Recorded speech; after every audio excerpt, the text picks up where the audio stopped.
You will hear a number of different recordings, and you will have to answer questions on what you hear. There will be time for you to read the instructions and questions, and you will have a chance to check your work. All the recordings will be played once only. The test is in 4 sections. Write all your answers in the listening question booklet. At the end of the test, you will be given 10 minutes to transfer your answers to an answer sheet. Now turn to section 1 of your question booklet.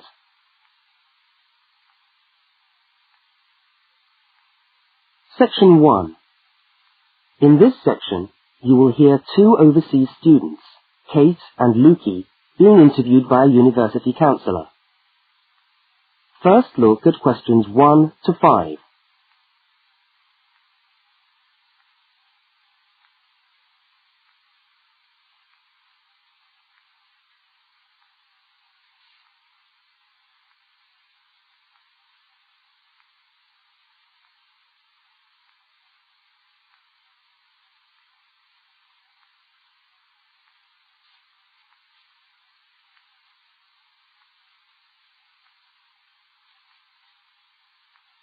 You will see that there is an example which has been done for you.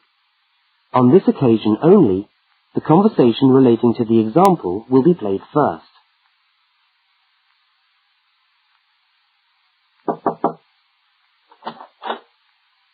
Hi there, Kate. Come on in. How are you today? Fine, thanks. Hi, Lukey. How's things? Okay. Well, as I explained on the phone, I'm a counsellor here at the Student Services section of the university. And I'm interviewing overseas students to help me draw up a guide for new students. So I'd be grateful if you could tell me a little about your time since you've been here in Cambridge. Right. Yeah. Now, Kate, let's start with you. Okay. This is your 2nd semester, isn't it? Could you tell us something about your first impressions of the town when you arrived? Yeah. Well, first of all, I was struck by how quiet it is here in the evening. Kate's first impression of the town is that it is quiet in the evening. So, quiet is the answer. Now we shall begin. You should answer the questions as you listen, because you will not hear the recording a second time. Now listen to the first interview with Kate and complete the notes by filling in the numbered spaces 1 to 5.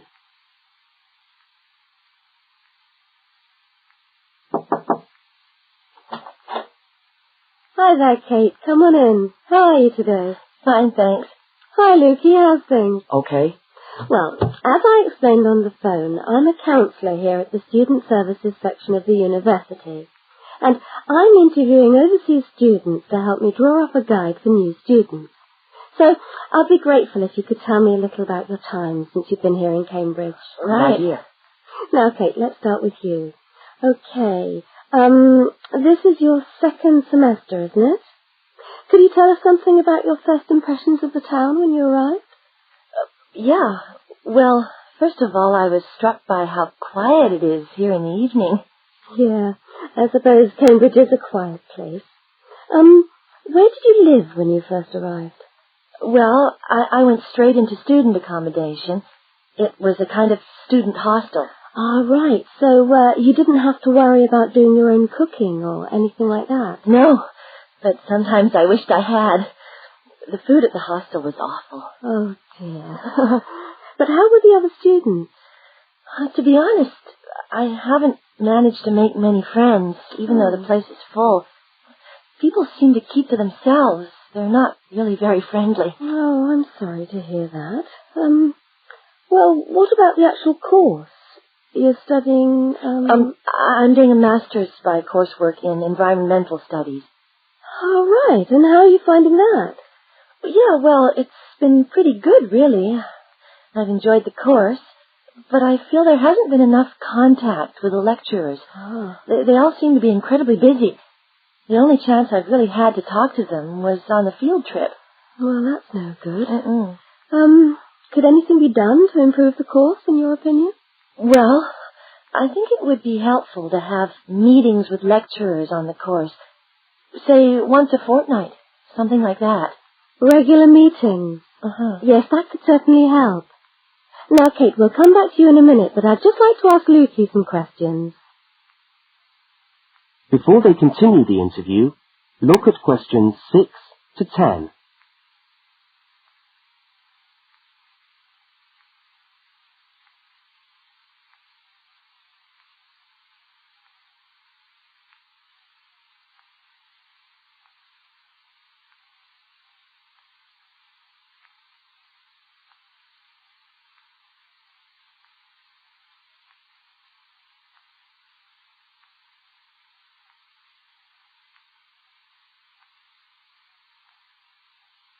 As you listen to the rest of the interview, complete the notes. Lucy, where are you from? I am from Indonesia. And how did you find Cambridge when you first arrived? Well, I like it here. I think the city is very beautiful. What about your accommodation? Was that okay? Yes, okay. At first, I stayed with a family for 3 months. They were very kind to me, but they had 3 young children, and I found it difficult to study. Right, I see. So after 3 months, I moved out, and now I live with 2 other students in a student house. It's much cheaper, and we like it there. Good. And what about your studies? What are you studying? I'm doing a Bachelor of Computing. Computing, I see. Apart from the language difficulties, if you can separate them, how have you found the course? Okay, but... Yes, go on. Well, the main difficulty for me is getting time on the computers in the computer room. It's always busy, and this makes it very hard to do my practical work. Yes, I'm sure it would. Can you reserve time in the computer room? No, you can't. But it would certainly help if we could reserve computer time. Yes, I'll look into that and see if something can't be done to improve things over there. Now, let's go back to Kate. That is the end of section 1. You now have half a minute to check your answers.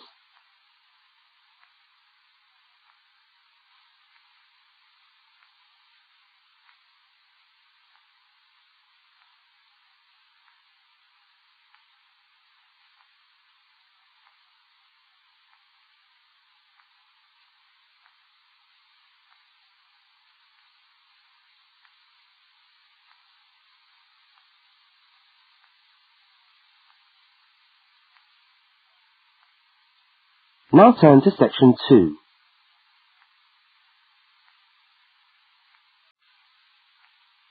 Section 2. You are going to hear a radio talk about buying a bicycle. First, you have some time to look at questions 11 to 20.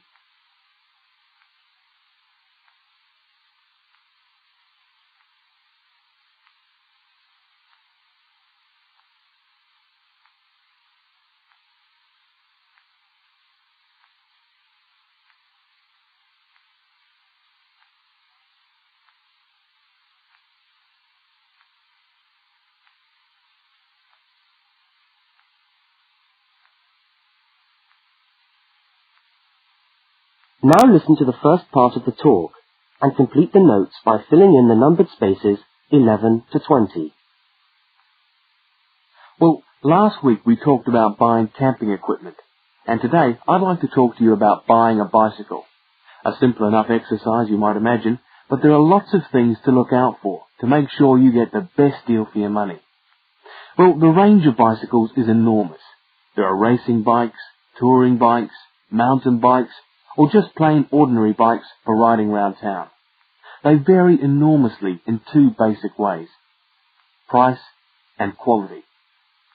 This means that the choice you make will probably be determined by the amount of money you want to pay, your own personal needs, what is actually available, or a compromise of all 3 things. However, in broad terms, you can spend anything from $50 to $2,000 on a bike, so you'll need to know what you're looking for. Single-speed cycles, that is bikes with no gears, are really only suited to short, casual rides. Their attraction is their simplicity and reliability. After years of neglect they still manage to function, though not always too efficiently. If it's basic transport you're after, then you can't go wrong. 3-speed cycles, on the other hand, are all that is really necessary for most town riding, going to the shops and things like that. Like the single-speed bike, they're simple and reliable. If you are going to be going up and down lots of hills, then you'll probably want something more efficient. 5 and 10-speed bicycles are best suited to riding over long distances or hilly terrain and to serious touring. So if it's serious touring you're interested in, get a 5 or 10-speed bike. However, it's worth remembering that the difference in price between a 5 and 10-speed cycle is usually very little, and so it's well worth paying that little bit extra to get the 10-speed one. So I would tend to recommend the 10-speed bike as the price is similar. However, you'll be getting better quality components. Now the next thing we need to look at is size. Buying a cycle is like buying clothes. First of all, you find the right size, and then you try it on to see if it fits. Contrary to what you might imagine, the size of the cycle is not determined by the size of the wheels, except in children's cycles, but by the size of the frame. So you'll need to measure the length of your legs and arms to get a frame that is the right size for you. Well, that's all from Helpful Hints for today. That is the end of section 2. You now have half a minute to check your answers.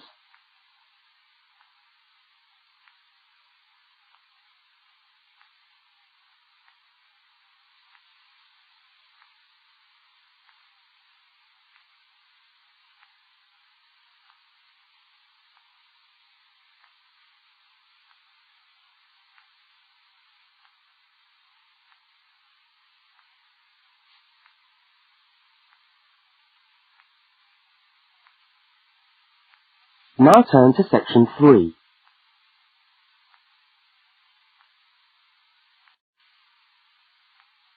Section 3. In this section, you will hear a conversation between two students, Fiona and Martin, talking about a tutorial topic. First, look at questions 21 to 24.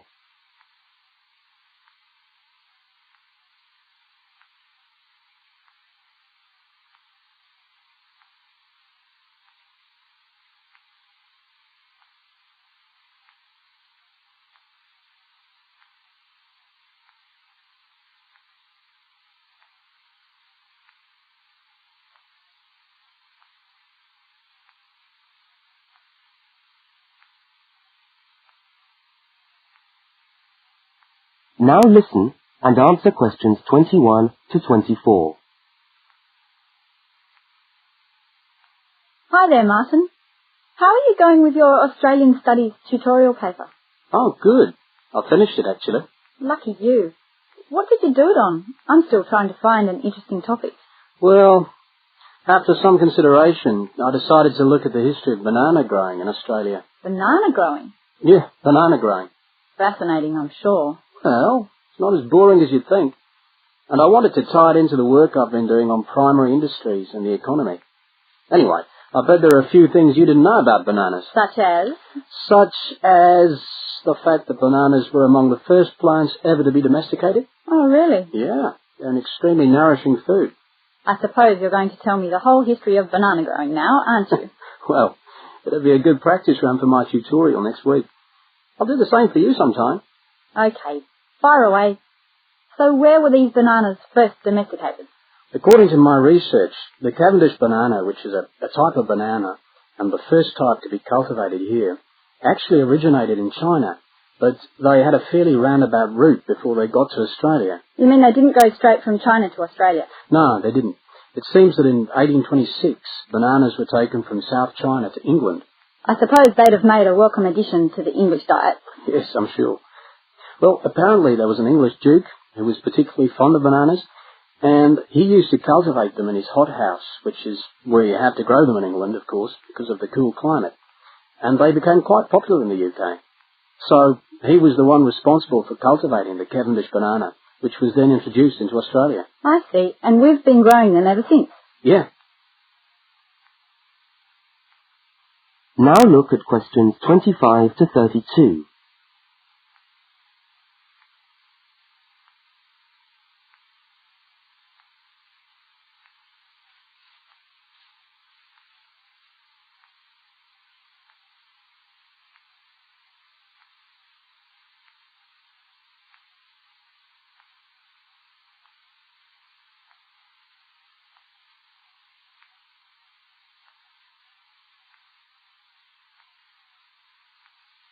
As the conversation continues, complete Martin's notes. Are they hard to grow? Well, yes and no. To grow them in your garden, no, not really. But to grow them commercially, you need to know what you're doing. You see, you only get one bunch of bananas per tree, and it can take up to 3 years for a tree to bear fruit if you don't do anything special to it. But this period is greatly reduced with modern growing methods, particularly in plantations where you have perfect tropical conditions. Right. So what are you looking at? 1 year? 2 years? No, around 15 months in good conditions for a tree to produce a bunch of bananas. And once you've got your bunch, you cut the bunch and the plant down. So how do the trees reproduce then? Well, bananas are normally grown from suckers, which spring up around the parent plant, usually just above the plant. They tend to like to grow uphill, or at least that's the common wisdom. So that's why banana plantations are usually on hillsides, is it? Yeah, they grow best like that. That's interesting. If you plant them in rich soil and give them plenty of water at the beginning of summer, then they should be well advanced by the beginning of winter, when growth virtually stops. But in a country like England, they're hard to grow. Although you can grow them in a hothouse. But in Australia, it's not difficult. No, though even here, the growers put plastic bags around the bunches to protect them and keep them warm. If you go up to the banana growing districts, you'll see all these banana trees with plastic bags on them. But how do they stop the bananas going bad before they reach the shops? Well, the banana bunches are picked well before the fruit's ripe. Once you cut the bunch, the bananas stop growing, but they do continue to ripen. The interesting thing is that once one banana ripens, it gives off a gas which then helps all the others to ripen. So they pretty much all ripen within a few hours of each other. Amazing. So do we export lots of bananas overseas to Europe and Asia, for instance? Well, oddly enough, no. I believe New Zealand takes a small proportion of the crop, but otherwise, well, they're mostly grown for the domestic market, which is surprising when you think about it, because we grow an enormous number of bananas each year. Yes, well, thank you for all that information. I'm sure the tutorial paper will go really well. You certainly seem to have done your research on the subject. Let's hope so. That is the end of section 3. You now have half a minute to check your answers.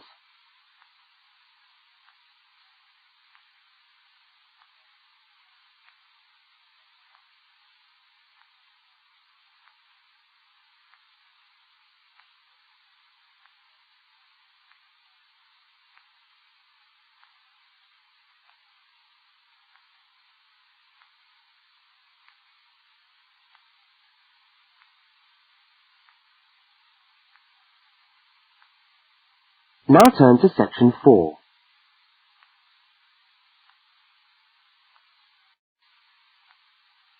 Section 4. You are going to hear part of a public lecture for new students. First, look at questions 33 to 35.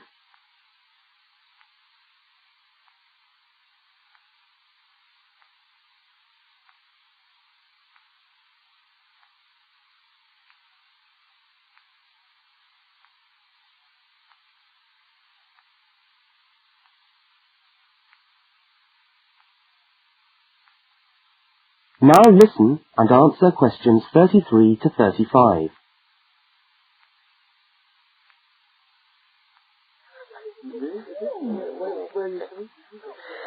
Good morning everyone, and welcome to our regular lecture on health issues.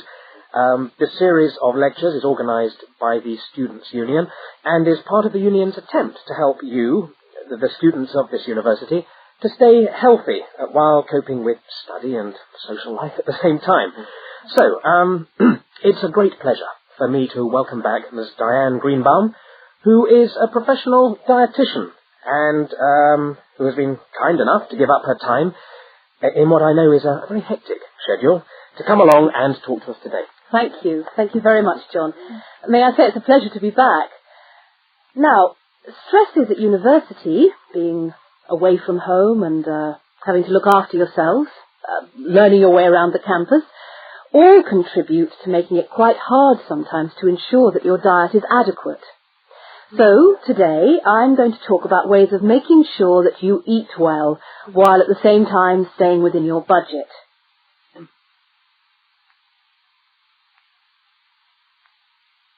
Now look at questions 36 to 41.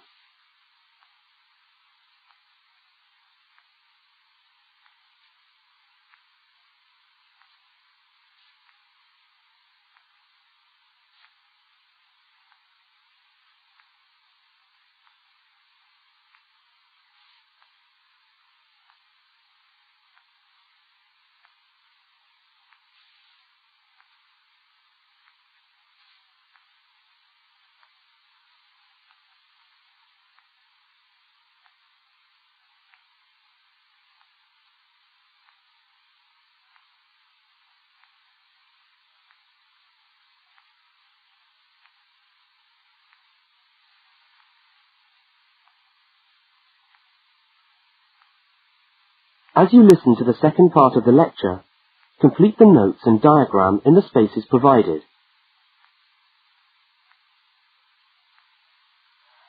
If you have a well-balanced diet, then you should be getting all the vitamins that you need for normal daily living. However, sometimes we think we're eating the right foods, but the vitamins are escaping, perhaps as a result of cooking, and anyway, we're not getting the full benefit of them. Now, if you lack vitamins in any way, the solution isn't to rush off and take vitamin pills, though they can sometimes help. No, it's far better to look at your diet and how you prepare your food. So, what are vitamins? Well, the dictionary tells us they are food factors essential in small quantities to maintain life. Now, there are fat-soluble vitamins which can be stored for quite some time by the body, and there are water-soluble vitamins which are removed more rapidly from the body. And so a regular daily intake of these ones is needed.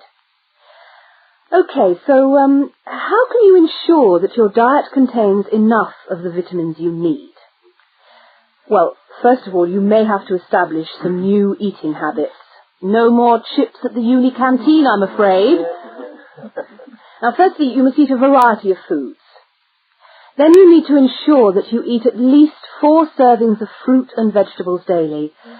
Now, you'll need to shop 2 or 3 times a week to make sure that they're fresh, and store your vegetables in the fridge or in a cool, dark place. Now, let's just refresh our memories by looking at the healthy diet pyramid. Okay, can you all see that? Good. Well, now, as you see, we've got 3 levels to our pyramid. At the top, in the smallest area, are the things which we should really be trying to avoid as much as possible. Things like, sugar, salt, butter, all that sort of thing. Next, on the middle of our pyramid, we find the things that we can eat in moderation. Not too much, though. And that's where we find milk, lean meat, fish, nuts, eggs. And then at the bottom of the pyramid are the things that you can eat lots of, because they're the things that are really good for you. Here we have bread, vegetables, and fruit. So, don't lose sight of your healthy diet pyramid when you do your shopping.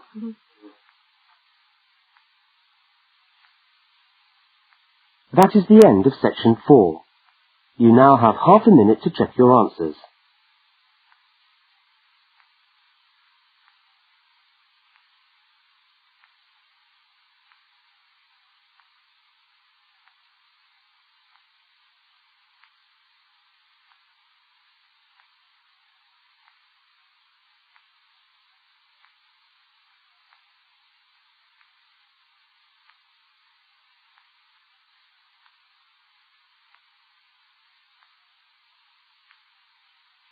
That is the end of the listening test.